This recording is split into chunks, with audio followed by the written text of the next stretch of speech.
tap into your most original thinking, organize your ideas, and create the opportunities to launch your creative work. Unlocking your world of creativity with best-selling author and brand innovator, Mark Stinson. Welcome back, friends, to our podcast, Unlocking Your World of Creativity. And when we travel around the world talking to creative practitioners, we certainly have seen a theme of storytelling and storytelling in so many mediums. But we're going to talk today about how art and music and storytelling all intertwine and really focus on the characters and the character development. And we're talking with author Alex Pappademas and artist Joan LeMay about their new book, Quantum Criminals. Thanks for having us. It's going to be such a fun conversation. I love these kind of rock biography review kind of books, but Steely Dan is right up on top of my favorite bands. So I want to start with Quantum Criminals, and I almost have to say the subtitle before we even jump into it, because I find myself even singing the subtitle. It's Ramblers Wild Gamblers and Other Soul Survivors from the Songs of Steely Dan. So, Alex, when you took on this idea of looking at all the characters, I'd certainly say Ricky and Get Back Jack and maybe Dr. Wu. But boy, the contents of these characters goes deep.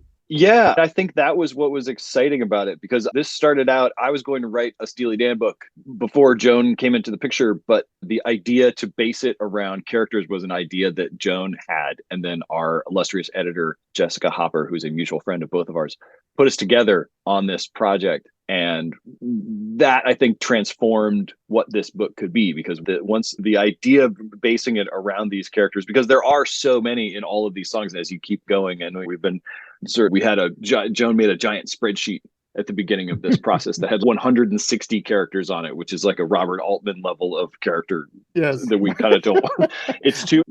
What a great metaphor. Yeah. Too many people moving around in that picture. Yeah. But yeah, that was not my idea. It was Joan's idea, but it made everything come together in a way that I don't think it would have. This book might not be done at this point, 2 or 3 years after its inception, if that had not happened, because it was just such a great organizing principle. And it was became such a fun way to think about the process of writing about this band's whole long history and all of the whole catalog and the whole Megillah, which is very big. Yes. Well, and John, to say that they're colorful characters, I think Rolling Stone called it mind-bending. Other people have certainly seen the colorfulness of the characters, but wow, the high-impact graphics, it does distinguish this book. Thanks. Yeah, prior to diving into this, I've always painted in a very high chroma way, all of these gouache paintings that are 18 by 24 or 9 by 12. And I have always painted slightly psychedelically in terms of palette. So it was an easy application of that natural tendency here, for sure. Yes. And the collaboration piece, this is almost like the songwriting. There's which came first, the music or the melody or the words, which came first, the Fagen or the Becker. What did your collaboration feel like as this whole thing was unfolding? Yeah. Oh, yeah. We talked once a week as we were doing this and kept each other in the loop of what we were working on and went back and forth, and certain ideas evolved. We started from this spreadsheet that Joan had made with all of these characters on it. And as I started to write into it, we would say, I don't know that I have anything for Charlie Freak necessarily. So maybe we're not going to do Charlie Freak on this one. Or I had this idea to talk about hip hop samples of Steely Dan. And for that one, it was like, so what if Rudy from Black Cow is MF Doom, who's a rapper who's prominently sampled Black Cow. And we just talked around how to do that. And then Joan was done with a lot of this work before I was. So as I got the chance to see what it was going to look like as it was happening, because my piece of it was still unfinished because I'm a slow writer. And even though we did this one kind of fast, but it still took longer for me to finish. So I was able to see how it was coming together. And I think that spirit informed how I wrote. Once I saw like you mentioned the psychedelic aspect of it, and there's a surreal aspect to some of these that I really love, but also a real humanity and a real dignity, or there's a sense of the way that these people looking directly in the camera and thinking about pleading with you with their eyes or something like that. And I think that really just spurred me to think more about the humanity of these characters as I was writing about them. That's sort of the mind meld that occurs here. I loved doing it this way because writing books is really lonely and depressing. And you're stuck in a room with your feelings of inadequacy and wondering if this is going to be any good. And so it was really amazing to be able to both to see how this was going to come to life and have that faith in how it was going to come to life and to know that, but also just to have somebody to talk to. Look at this room that I'm in. I was going to say the lonely writer in the basement just clacking away. Joan, Alex mentioned this humanity factor. I was curious as to your, I guess what we would call the creative brief. The book jacket calls them rogues, creeps, schmucks, cold-blooded operators. Were you trying to like translate that into the art or bring your own interpretation of the characters? So when this project started, I started making a fanzine called Danzine, where I was going to depict every single named character in the entire Steely Dan universe. And I was doing that independently. And Alex had been working on a book, the idea of what a book might look like, with Jessica Hopper of University of Texas Press, who is a mutual friend of ours, and she put our projects together. So I've been a lifelong Steely Dan fan. They've always been my answer to what's your favorite band. And that's largely because my parents didn't have that many records. And I gravitated towards them very early on and never strayed. So I've had images in my head, if not very crisp pictorial images of these characters, just general vibe ideas of what they might materialize into for 44 years or whatever. And the figuring out how to articulate that had a lot to do with me and Alex's conversations. And again, just to Alex's point, it being just so good to have somebody to talk to when you're undertaking a large thing. There's something like 120 paintings in this book. And he's in his garage. I made this in an attic. As above, so below. I was in an attic with really crappy dormered ceiling, and it leaked, and that's where I worked. And it's really been incredible to have a project with somebody else, because I've always been a lone wolf all the way across the board. And it makes you approach things differently and spurs you on when you're like, look at this, read this. It gives you a little encouragement there. And yes, some of these characters, clearly names like Josie and Peg stand out. But as I was looking through the list, I guess I never would have thought of the Major Dude as a character. I knew obviously the song and what it's about, but I didn't pull out the persona like you have. Yeah, I think for years, several friends and I who are Steely Dan fans have been like, oh, they're such a major dude, as just as a colloquial way to refer to somebody, referring to the song, but to refer to somebody who is a solid friend, who's somebody you're going to call if you're in trouble. But also the major dude is fallible. Also the major dude maybe deals pot. Maybe there are a lot of ways the major dude can be. And I realized after I painted the major dude that he looks a lot like Mark Maron, which I didn't mean to have happen, but it happened and now I can't unsee it. And now neither can anybody else because I keep talking about it. Yeah, to me, the major dude is both an archetype and refers to individuals. And that is one possibility in the universe for who he might be. Yes. And Alex, beyond just the creativity of it, there has to be research and rigor into what did the writers of the song mean this character to be, not just maybe how we, the listeners, interpret it. What was some of the research for you behind these characters? Oh, man, there was a whole lot of rabbit holes to go down, even though Donald and Walter did not give us all that much information about who these characters are in a lot of cases.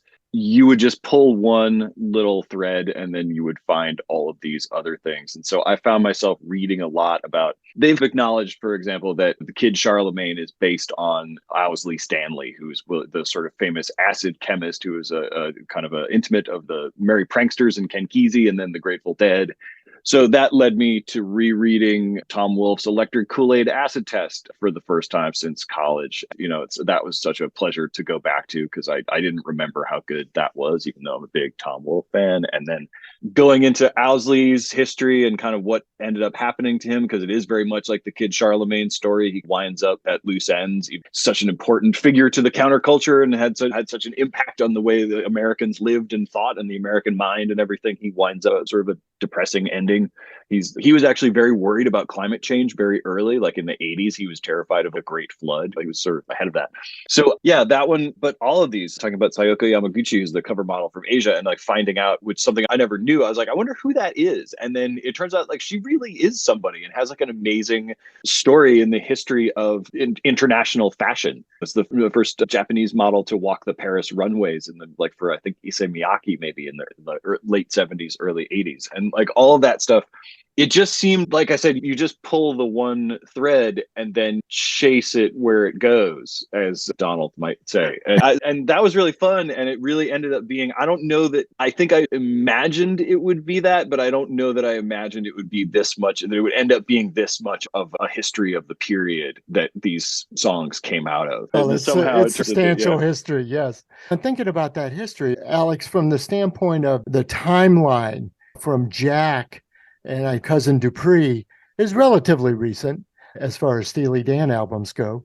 Did you find the characters changing over time? Or did the tone or the angle that Donald and Walter took, did they morph at all over that timeline in your view? Yeah, I think they do. I think that one thing that's interesting is that once you get to the reunion albums in the 2000s, once you get to Everything Must Go and Two Against Nature and Everything Must Go, you've had a few years of solo work by both Donald and Walter, not a whole lot, but enough that you start to know them as separate songwriters in a way that you didn't have the chance to before. If you listen to The Nightfly, if you listen to Come Kyriad, and to Walter's 11 tracks of Whack, it suddenly becomes a lot clearer who was bringing what to the table in the Steely Dan amalgam, more so than I think it was prior to that. So you get that. But I think you can also hear them getting older, and you can hear their sensibility shifting and maybe getting a little more, there's a tiny bit of sentimentality creeps into it. And I think about the narrator of Shame About Me, which is the song Joan painted Franny from NYU, who's the girl who comes back into the narrator's life after all these years. And they talk about it's their group of friends and what happened to this guy, and all these guys got rich and did this or whatever. And Franny herself has become some kind of a star of stage and screen. And the narrator's just out of rehab and he's working at the Strand bookstore in New York City and a little bit putting it back together, let's say. He's been through some things.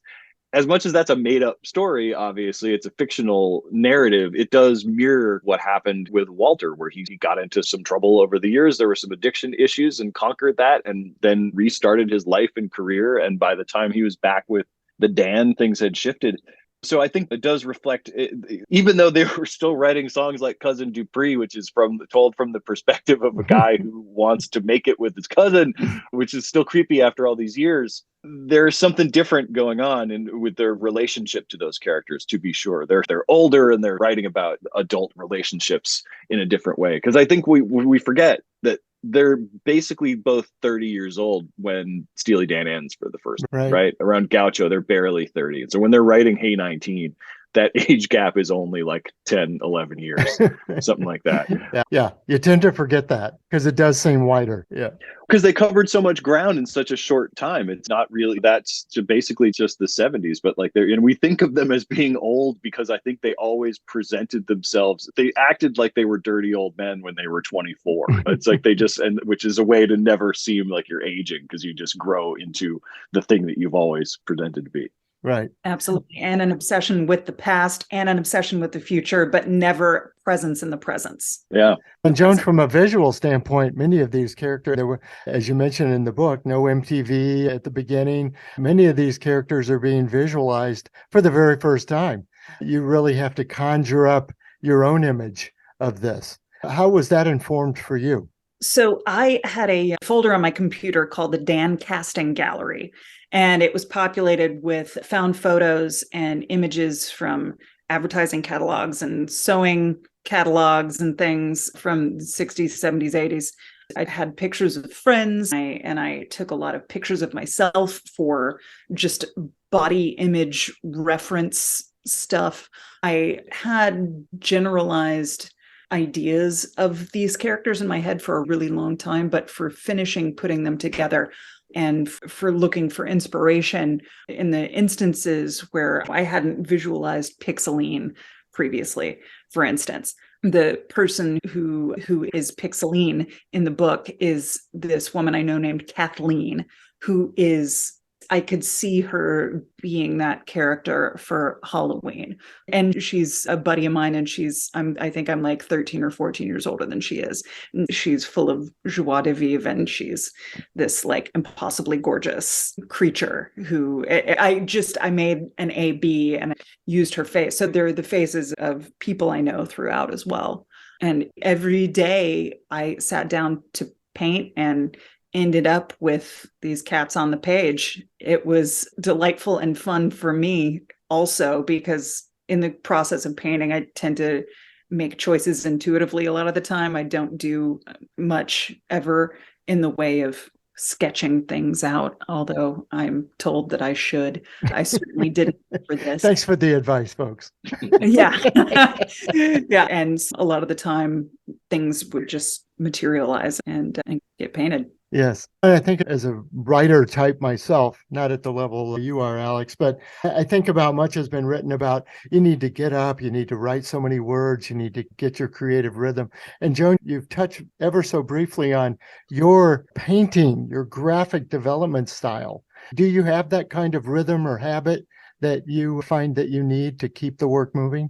For me, one thing that I really like to keep in mind that I'm trying to think of what book I read this in. Oh, it's going to bother me. I'll think about it and I'll send you what book this comes out of, and you can put in show notes or whatever. Yeah. But I was reading about the idea of creative human beings. We're all sponges, and we have to be really cognizant of the fact that we need time to soak things up. And then when we're full, we must be wrung out or else. And once we're totally wrung out, then we're ready to soak things up again. So there has to be a natural rhythm of, and that can happen several times per day, or that can be a process where you're wringing yourself out for months and then you're soaking things back up for months. And it changes throughout your life what that rhythm looks like. For me, what my daily habit is and what things look like varies wildly depending in my life at the time and what my environment is. And if I'm left completely to my druthers, if I have nobody, nothing, no other forces at all pulling me to do anything other than work, I will work all night long. I will sleep all day and I will work all night. I have done that at various times in my life, and it has really worked for me. When I was making this book, I had a very regimented schedule, and I would wake up and get right to it, and treating it like a 9 to 5, and that worked. So I think what's important in terms of tips for people listening, wanting to hear about people's creative habits, you really have to find what works for you, and you have to have a lot of grace with yourself when what works for you no longer works for you, and know that you are the only authority on what works for you, and know that you need to change it until it does work for you, or else you're going to cheat yourself out of your own work. Great advice. The sponge image is a strong one, isn't it? It's like whenever it's full, you got to get it out. Yeah. Got to get it out or you'll go bananas. Folks, my guests, Joan LeMay and Alex Pappademas. They are the author and illustrators of Quantum Criminals. It's just out this month from University of Texas Press. Thinking about the now release of the book, it's a whole nother phase, isn't it? You've got the creative phase. We got to get this thing done. We got deadlines. We got editors to keep happy and publishers to satisfy. But now the book is done and it's out. There's no better feeling and when you see it in real life, huh? It's been pretty awesome. It's been pretty cool. And we were talking about the media blitz or the media parades and all the telling about the book. How do you find that part of now this process where you're reflecting, you're talking about the craftsmanship? How are you finding that? It's fantastic. I love it. And being completely honest, I was a music publicist for 17 years. I worked in music for most of my adult life up until I started painting full time, which was about 6.5, 7 years ago, with some other little things in between. And I've always been on the side of supporting artists, musicians, and I've been a freelance writer. I've played in bands. I've done all kinds of stuff.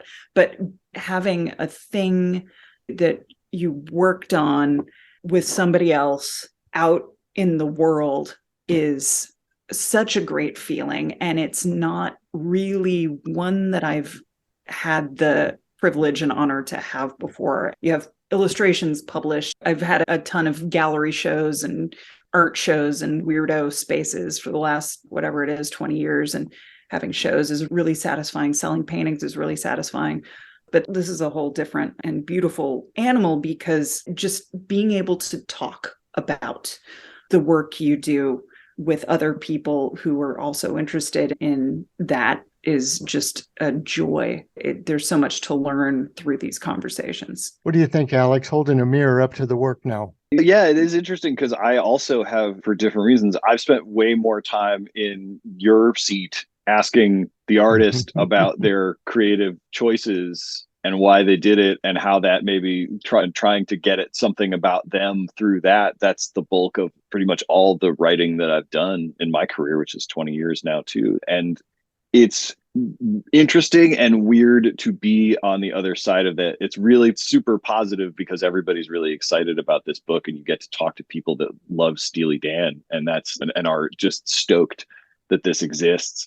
And there's nothing better than that, because like I said earlier, it's very lonely to be writing in a room alone and hoping people like it. And that part where people tell you that they like it so far is not getting old. I'm pretty into it. So I think we'll see how I feel as the circus moves on from town to town. But yeah, that's been really fun. But it's fun to have people tell you what your book is about. I really do enjoy that. And that's been really gratifying because people have what they find interesting about it. Because also when you work on something for this long, you lose any perspective about what's good in it and and you're like, is any of this good? It's like, I have that problem. Like things really do start to feel like dead work the longer I'm working on them. And it reinvigorates your relationship with it because people are discovering it for the first time. And they're like, I can't believe like you did that. Like all of this, like people are never gets old, does it? Keep that's telling it. And like, but that's the thing. It's like you get to almost open the present with them at the same time because they're experiencing this thing and they're like, oh my God, I had no idea. Like so you get to that sense of discovery, I think is really nice. So I think that's been the funnest part of it, of being on the other side of the interview thing, is that all the enthusiasm that people have had for it. So far, we have not been interviewed by anybody who's not a Steely Dan fan. And I don't know that. So Right. It helps that all of these Steely Dan fans are in positions of power in the media now. They've moved. Yeah, They're all there you go. These kind of intellectual aesthetes who've moved up through the ranks of everything. With that great musical taste, yes. Yeah. But not just the boomers. I think you also have caught on to this new generation of Steely Dan fans, huh? This cult following that has built a little bit wider now. Yeah, it feels like this was a cult thing when we started. In some ways, at least among people. To me, I'm 45, turning 46. Like I am the tail end of Gen X, like right before it becomes the millennial. But I don't identify that way. I identify as I'm a young X rather than. And I feel like for me, for a long time, and the way that I always felt like I was part of a cult, at least among people my age, the way that who felt this way, who loved Steely Dan. When I was starting to get into them, it felt like a weird thing to get into. And even when we started on the book, it seemed, this is going to be pretty niche in some ways. But I feel like in the time that we worked on it, things built. And now it really feels like you can drop a Steely Dan meme on Twitter and everybody's going to get it in a way that maybe they wouldn't have before. There's some kind of a weird thing has happened with that, which is obviously good from our perspective. And there's some speculating I do in the book about how this came about.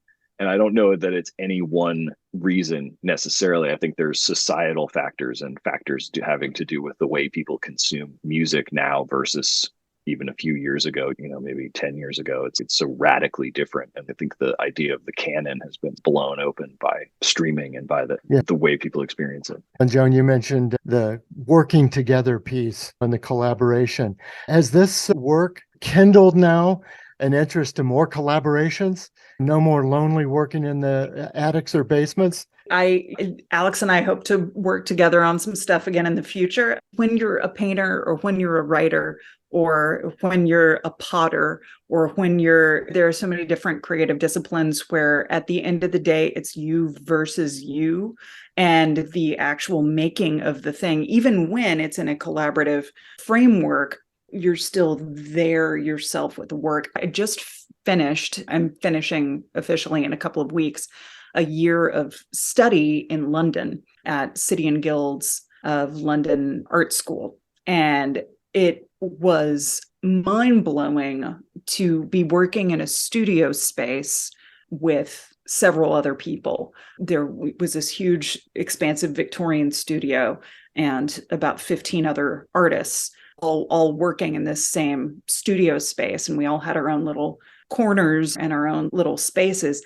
But I had certainly never painted around any other human beings before. And I was really trepidatious going into that experience because I'm easily distracted. If I'm interrupted, it takes me a while to get back into it. But it completely retrained my brain in terms of what it is to discuss work with others in real time. So from where I am now to pre-book, it's a different ball game, and collaborating in the future is definitely something that I want to do more of, which I think is healthier because it's not necessarily so healthy to self-isolate when you're any type of creative person, even though many of us are prone to it. Yeah, ultimately it is you and the work, isn't it? I love Always. that. What a terrific conversation, guys. I really appreciate you coming on the show. And Alex and Joan, I think, like any time, when you finally meet the people behind the work, now I hear the voice differently. Now I'll see the illustrations differently. So I really appreciate the personal connection. Oh, we appreciate you having us, Mark. This has been absolutely awesome. And continued good luck with the book. Quantum Criminals, the Ramblers, Wild Gamblers, and Other Soul Survivors from the Songs of Steely Dan. And as it says on the book jacket, it is funny, it is discerning, and it is visually stunning. So congratulations. Thanks so much. And listeners, come back again next time. We're going to continue our around the world journeys talking to creative practitioners of all kinds, how they get inspired and how they organize ideas, and most of all, how they gain the confidence and the connections to launch their work out into the world. So until next time, I'm Mark Stinson, and we're unlocking your world of creativity. We'll see you soon. Unlocking Your World of Creativity with best-selling author and brand innovator, Mark Stinson. This program was produced by BSB Media, creators of IntelliKey Leadership Stories, Unlocking Your World of Creativity, and thepeaceroom.love.